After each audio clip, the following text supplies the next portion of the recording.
Another Mary, Mary Donovan, tells you that you were one of the persons that got things done. What's the first thing you did in response? Well, the very first thing was to see what the diocese was doing. So I checked the diocesan website, and it said volunteers needed, call Mary at the dean's office, so I called Mary.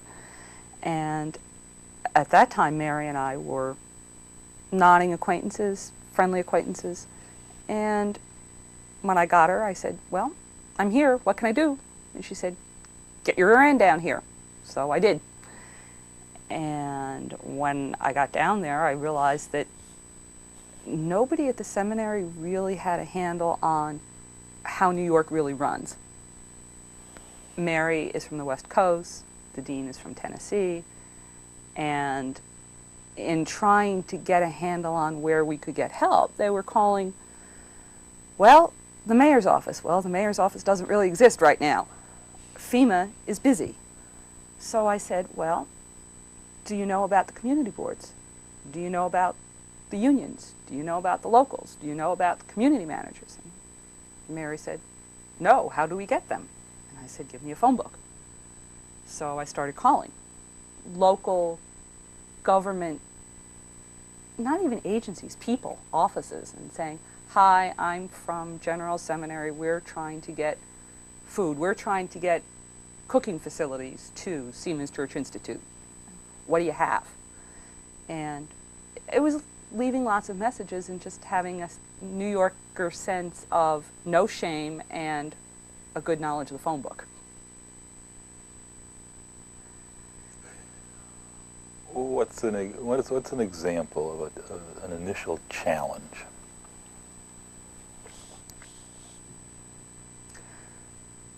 Cooking facilities. Siemens Church Institute didn't have electricity.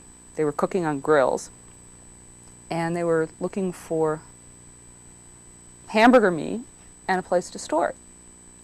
The hamburger meat was coming in, and we were getting thousands of pounds of hamburger meat. But where do you put it? They were operating off a generator, and I started to make phone calls to government people, and Alan Hevesey's office stopped their campaigning because it was right in the middle of the campaign season, and did whatever they could for us. And I made a contact there by, I think, just calling the Democratic Party or calling the local parties and getting more phone numbers. And I said to the woman that answered, hi, I need a refrigerator. I need something. And she said, well, let me see what I can do. And I kept calling other places, and I thought, well, who else would have a refrigerator? Local 32B is the housing workers union. Let me see what they have. Left some messages, and they got on the challenge. And then I got a phone call back from Hevesey's office saying, we have a refrigerator. Oh, cool. Okay. So it was finding a way to store some food. We were sticking to really basic health, sanitation, like that. I think the next thing was trying to control volunteers. So many people wanted to help that we started to have to tell people, find a parish. We need you to come down in groups.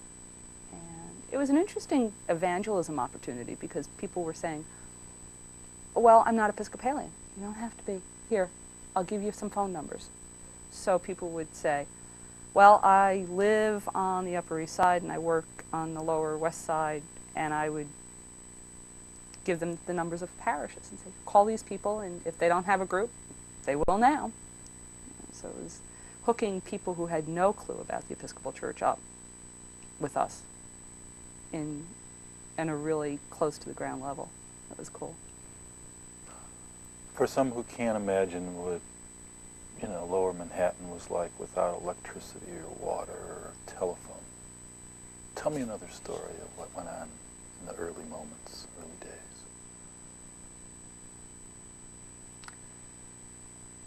The way that I found out that the planes had hit is that I was late to work. I'd gone to vote, and I came off the train. I was crossing Fifth Avenue. The street was empty. There were no cars, and everybody seemed to be on their cell phone. And I looked up and I saw that incredible black streak, that poison really, in the sky. And I said, true New Yorker, what the happened? And a guy next to me said, planes just hit the World Trade Center. And it just didn't make any sense. And I said, what Tom Clancy novel did you have for breakfast? And he said, no, no, no. And people started to say, no, look, look. And my brother's down there. And I went flying into the office. My brother was in the immediate area, but got out. My sister-in-law was on her way to work. And no phones worked. No cell phones worked because the transmitter was down. And I was sitting in my office with my cell phone, my manager's cell phone, and our office phone, trying to get hold of somebody, anybody, to see if my brother and sister-in-law were okay. And in the course of trying to get through, I got a phone message from my mother who has a bad heart that just said, Mary, where's your brother? Click.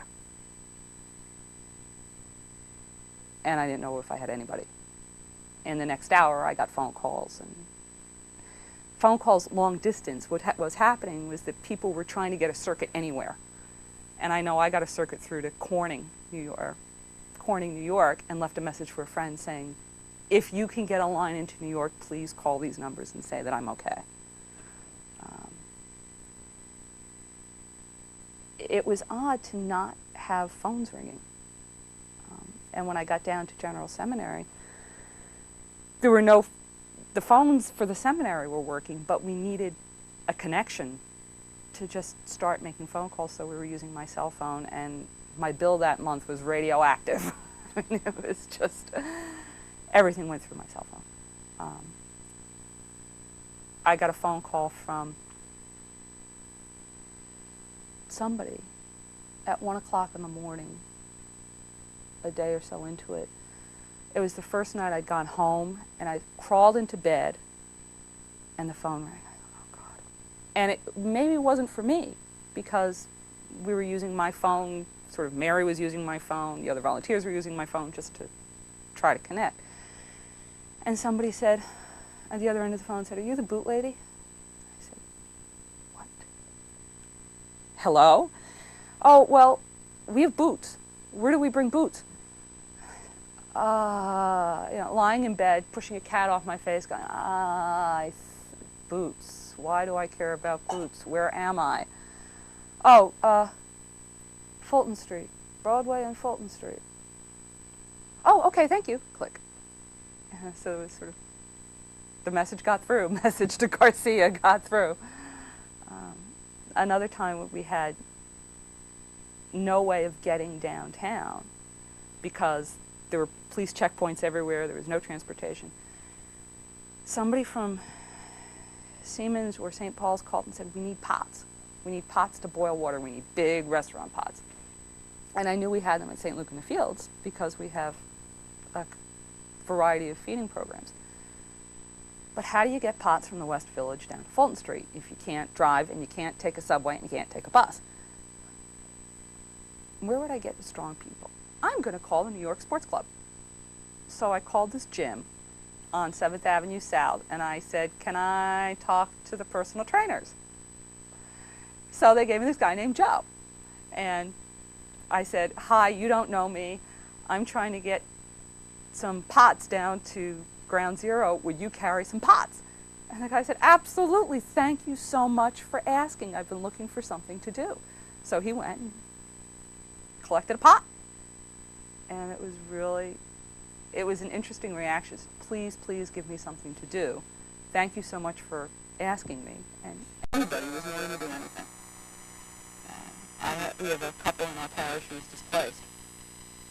They were living in Battery Park City, and they had a 4-year-old son. And they needed everything. They couldn't get back into their house. Their dog was saved and given to a fellow who I think really sacrificed much mental health to take care of this dog for several weeks. He said, well, they need everything. And I started to call around my parish, just hello, I hear you have a car. And I spoke to a couple who live in the West Village who had a van. I don't know them. If you gave me $100, I couldn't pick them out of a pew on Sunday morning. And they said, sure, we'll leave the keys for you. I don't even know if I have a driver's license.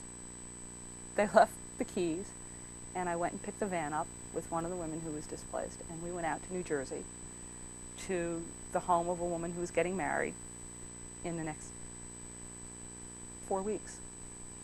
And Lena, the woman who was getting married, breezed through her house, took the phone out of the wall when Brenda said, well, we need a phone.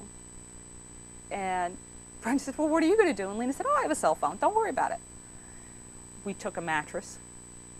And Lena said, you know what? I'm getting lots of wedding presents. Take whatever you need. So we piled up the van and went away. What was hard to do was to get some of the people who needed materials to actually take them. Brenda's partner is a lawyer and refused to take anything. Said, well, I have a job, you know, we have a place to stay, we don't need anything, we don't need anything. But she was so ragged that she wasn't really thinking clearly. So Mary and I and some other people who were at the seminary said, well, just go to the apartment, go upstairs, take a nap. And we went through the piles and piles of donations to find what they really did need and bring them up. People were dropping things by the seminary, and the amazing thing was that people would just go out and buy whatever you asked them to buy. Somebody needed cleaning supplies. So I called a neighbor of the seminary and said, we need like a broom and a mop. And they were there in 15 minutes. It was really amazing. At one point, the title was The Church's Response. Did you see all this as the church's response, or massive New Yorkers' response, or the human response? Because of the particular place I was, I saw it as the people of God in the Episcopal Church and in my parish responding. I was the coordinator for St. Luke's team, collecting the volunteers to go down and work a 24-hour shift. It was like being assaulted by 100 really friendly Labradors. That Sunday, I was trying to get people into our coffee room, and our deacon wanted people to talk about what had happened. People didn't want to talk, they wanted to sign up. And it was, at one point, there was a table between me and all the volunteers, and I said, back, back! I think the most profound liturgical response was the night of September 11th. Our parish had a really requiem, a said requiem that night. Our rector was on sabbatical, and our poor vicar had been charged with keep the parish running, what can possibly go wrong in the next 6 months? Well, he pulled out black vestments. We have this set of very traditional black vestments that we used. And black is appropriate in the middle of that grief. But on the back, somebody, maybe in the 1970s, had sewn on the Greek abbreviation for Jesus Christ Conqueror. And for most of the Eucharist, I sat there not really liking that addition. Looking at it going, you know, it's not the right material, it stands out, it obviously doesn't belong. And I thought, but that's the symbol. In the middle of death and in the face of unthinkable loss, death is not the last word. The grief is not the last word. The sign of the resurrection imposed on that grief was as clear an icon of what we believe about Christ's redemption of even the worst of tragedies. So I left thinking, aesthetically, theologically, those are great vestments right now. That was the sign that we were not done, and that God has the last word, not us. Having seen that so soon, how did you see signs of the resurrection model around town following that?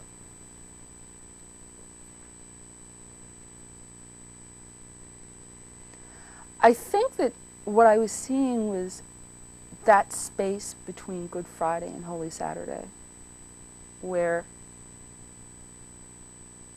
we were waiting, we had loss, and we were waiting to see how bad it was going to be. Because we didn't know how many people were dead, they were still digging. And in the rush to do something, I saw what must have happened right as Jesus was taken down from the cross, of his friends wanting to do something. So Joseph of Arimathea goes and gets the tomb.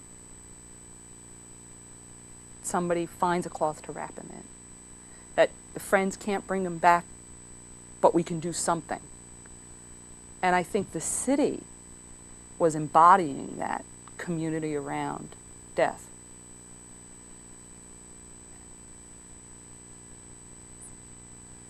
And in the same way that the disciples were unaware of what was going to happen next, we didn't know when this was going to end, how we were going to come through on the other side. And we're all holding each other's hands in the darkness. I think that the presence of so many people from outside the city was healing and a pulling us out of the darkness. There was a police cruiser from Independence, Ohio. I can't find that on a map. I went up to the police officer. I said, "Thank you so much for being here. Thank you for giving us hope." And he said, "Thank you for having us. And this is not what we thought New York was about. We're learning so much about the good that's in New York." The resurrection happened slowly, and it's still happening. Pick a person, first person that comes to mind when I ask you to paint a portrait of someone who embodied the volunteer spirit.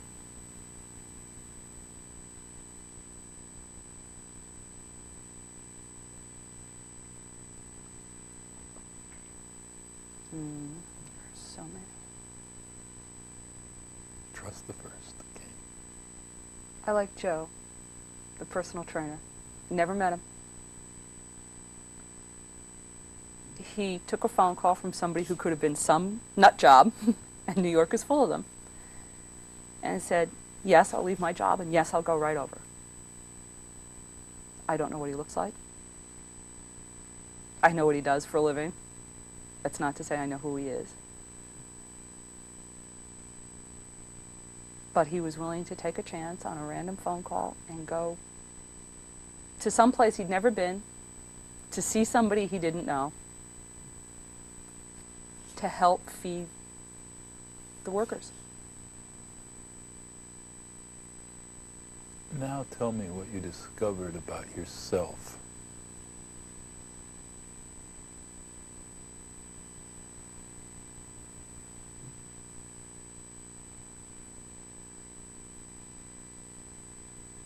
I think I discovered that I'm very good at making connections between people and getting out of the way. It wasn't about me, and it wasn't about my investment in doing good. When the system of, the whiteboard in a room of general, and this is how you organize volunteers, and this is what you tell them, and this is how long they're going to be here, when everything was spelled out, I got out of the way because it was time for other people who needed to help to do things. It wasn't about me holding on to something that I'd built. So I stepped back and went back to work and went back to my life and did other things. But if you're part of a community, you have to give space for other people. And I learned I was much better at that than I thought I'd be. Mm. So, how was your own faith altered by this journey?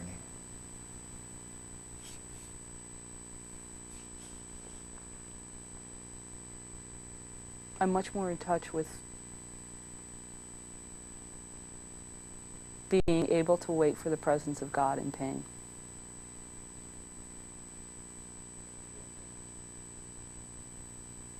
I don't know how bad things end. Sometimes they don't seem to have an end, but God is there. And it's not faith isn't faith if you know what the end is paraphrasing Paul. And faith isn't optimism. It's being willing to be in paradox, in darkness, and believing that God is there without trying to put a happy spin on potential outcomes. Hey, Bert, we got conversations in the hallway again that are bleeding in here. I can still ask the question.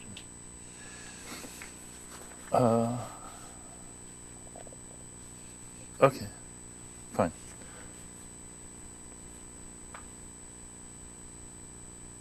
Oh, yeah. Did you spend much time at St. Paul's? No, because there were people who really needed to do that. And I was a better helper by not being there. I wanted to be there, but it wasn't necessary for me to be there. I was down for part of the time, I think, with St. Luke's. I took some people down, and then there was one night that I got a phone call from Mary about 10 o'clock, and she said, "Oh, there's been a problem. The volunteers aren't down there. Please come down, please come down." And I had just gotten home. I live at the other end of Manhattan Island. So I got down, and by the time we got down there, things had really sort of gotten together, which was good. So we took some plastic bags, plastic containers of, I don't know, Gatorade or something, and walked into the pit as far down as you could get. And that was really the first time I'd been there, been right at the site. And it looked like the mouth of hell. It was pitch black except for the arc lights. And there was still smoke and steam rising. And what we could see was the smoke and the steam sort of behind this huge pile of debris. And we watched some workers try to pull down a dangling piece of building. And when I say that, it sounds like it was a window or something. This was maybe 6 or 7 stories high. And the cable snapped. And it was just, the scale of it was amazing. I just stood and looked. And there wasn't really much to say. I was down at Siemens Church, I think, maybe the day after. And that interaction, I remember, there was a construction worker there who was wandering. He looked shell-shocked. And he picked up one of the drawings. I don't know how the drawings had gotten down there that fast, but there was a children's drawing. And he was holding it and looking around as though he wanted to talk to somebody about it. So I went up and I said, "That's really sweet, isn't it?" And he said, "Yeah, yeah." And then he turned around and he pointed at the sky and he said, "That hole is where they used to be. That's where they used to be." And then he started to cry. And I put my arm around him. And we just stood.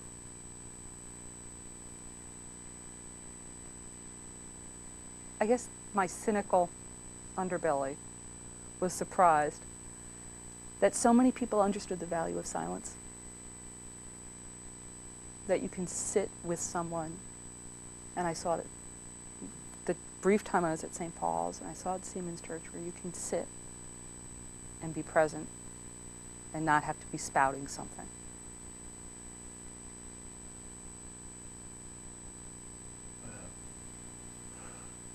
You're the first person I've talked to whose first response was to go to the web.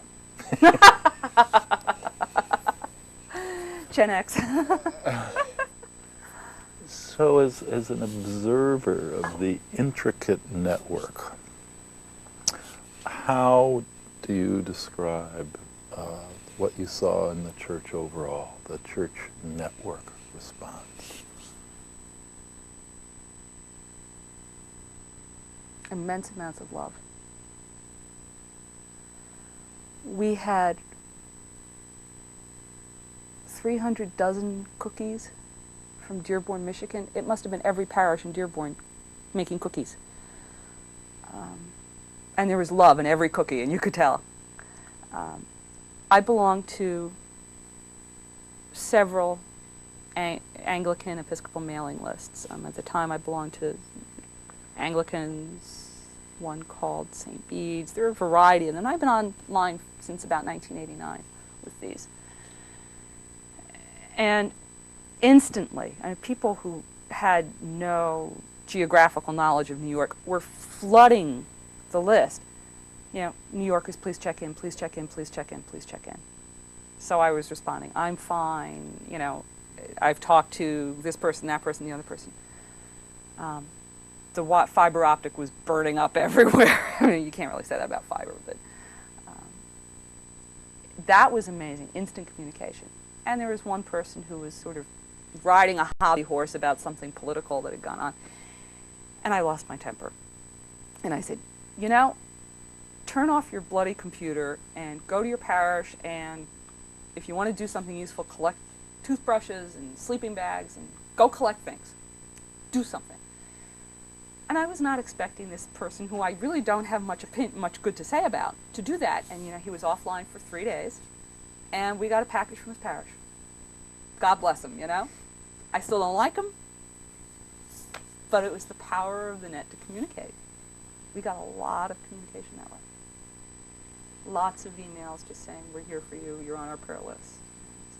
And that sense of internet time was also playing with my perception of real time. Because on September 11th in the morning, people were already asking questions. And then I'd see an email maybe from 24 hours later and have the perception that, well, we already talked about that. Or that problem's been solved. And I was sort of expecting internet time to work in real time. Like, well, everybody's moving so fast. How come we have to wait 6 hours for a delivery of food? Or how come we have to wait for 12 hours? It was an interesting clash of a culture almost. The net culture and having to actually wait for things to happen. Yeah. Since you know the cast of characters of the different organizations, what can you say about how they communicated with each other? It was hard because everything was happening so fast. People really, really wanted to do things right away. We were getting some frustration from people who were calling and really wanting to help and saying, well, I wish you were better organized.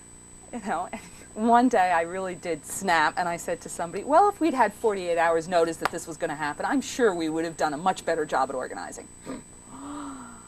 I think people did really well.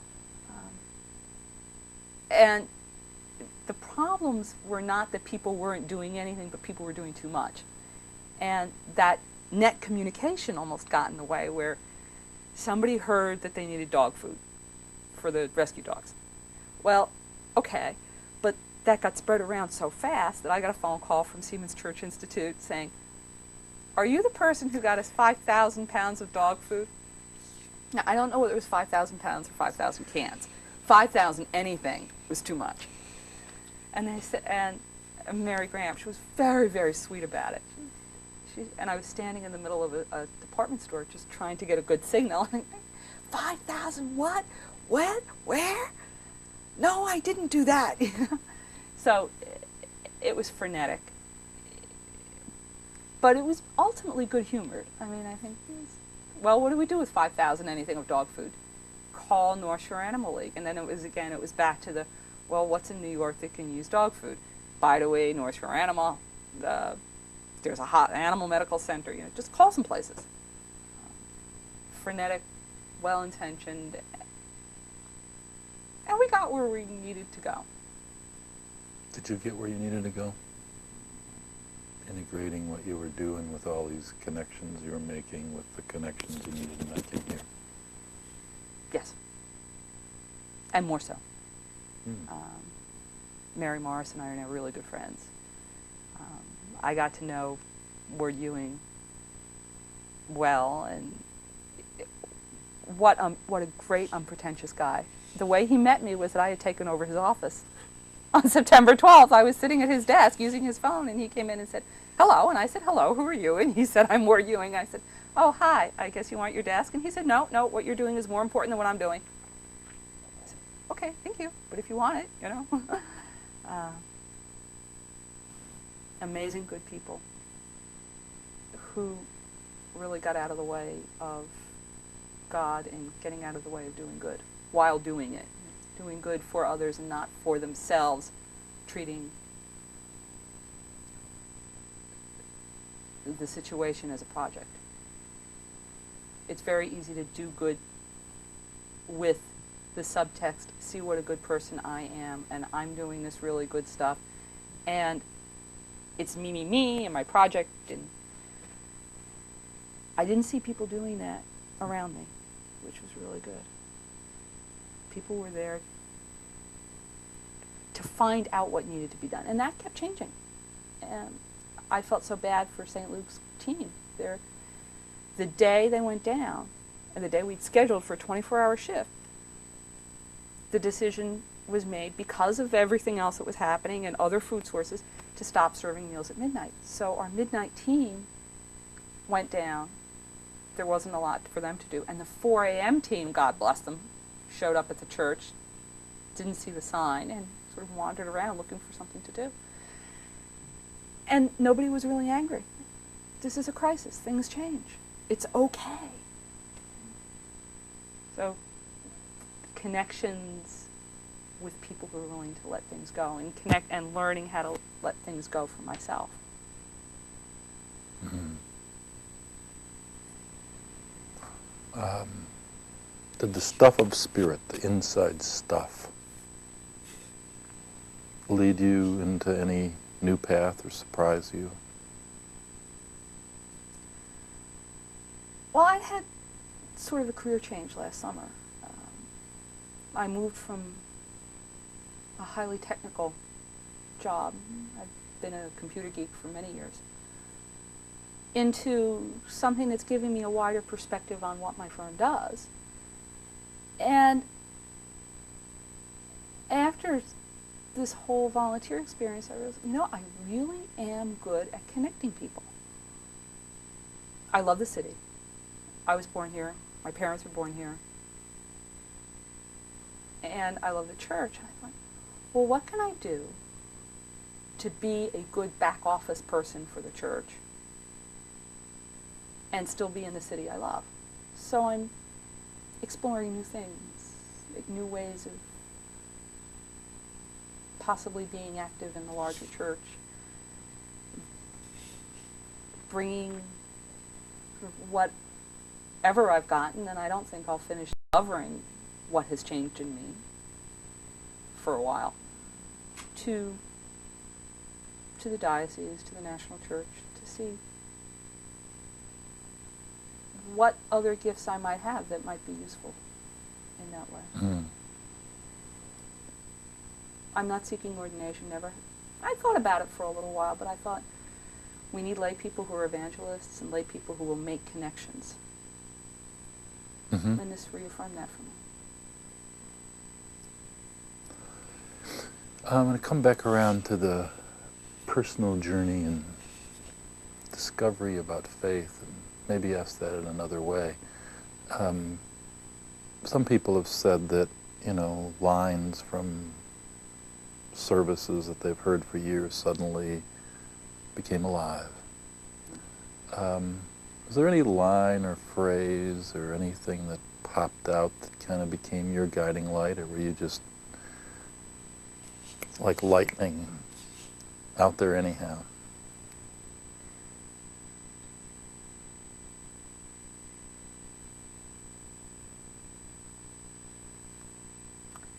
The baptismal covenant was something I meditate on, and I think different pieces of it took on new meaning. Respecting the dignity and freedom of every person was, for me,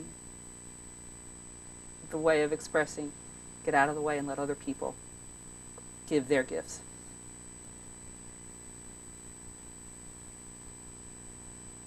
And we say, I think for the baptism of a child, there's a phrase about the joy and wonder in all God's works. And there was joy and wonder in the work of God in the people, pulling together. And that when you are open to that joy and wonder, you find it in places that you would never have otherwise expected it. For a horrible, tragic time, I met extraordinary people. I talked to extraordinary people, some of whom I never met.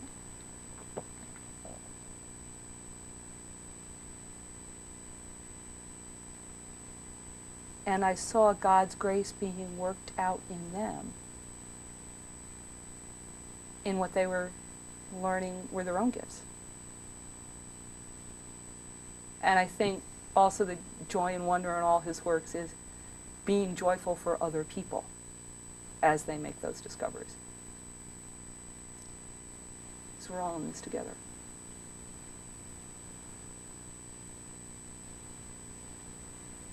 Yeah.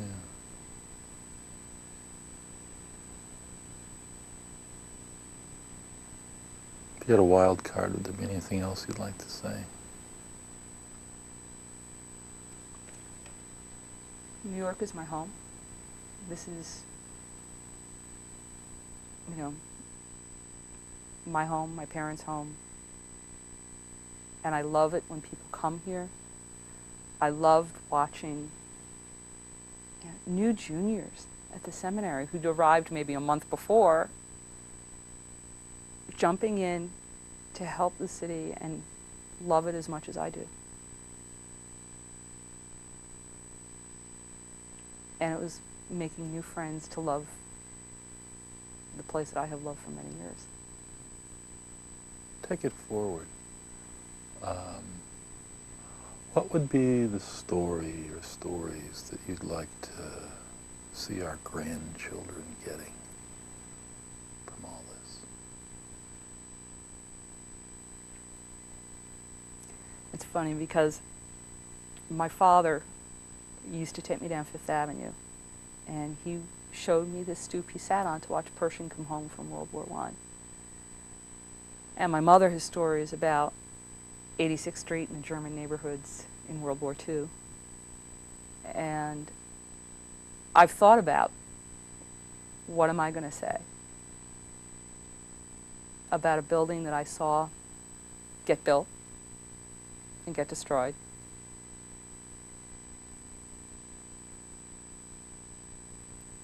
I would want grandchildren to know that a city is as much the vision of the people who live here as it is buildings, as it is, corporate entities. We're all here for love of something and for a vision of what our lives can be. And in the hymnal, we have those hymns about, cities, all who love and serve your city, holy city, scene of John. And I would want those hymns to stay there for the people who work to make this city a sign of God's presence and God's love. And going back to your question about what services sort of sprung to mind, the hymn sprung to mind too. And the church pension group, how's it different now?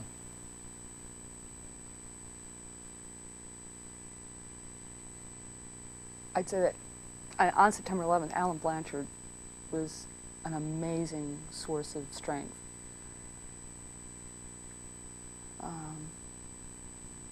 He got on the public address system and really spoke to calm us and comfort us. And I think there's more cohesiveness. I mean, it's made up of several units. I think we all know each other a little better.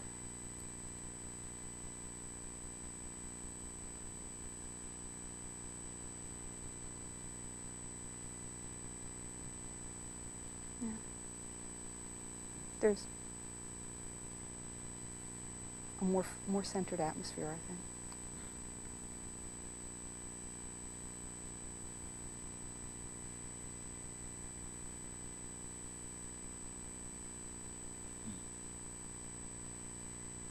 Feels complete. I hesitate to look at my notes. Good.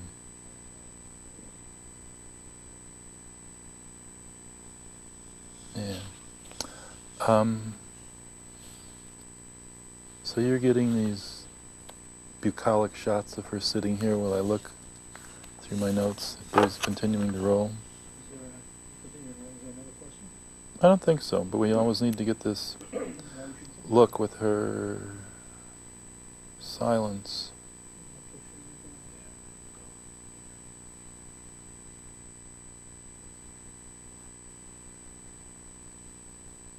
Boy, you were good. You got it all. With licking Labradors in language to boot. Thank you. Thank you. You got it, guys? Yes, sir. Okay. Give you your glasses first. Don't get up without me.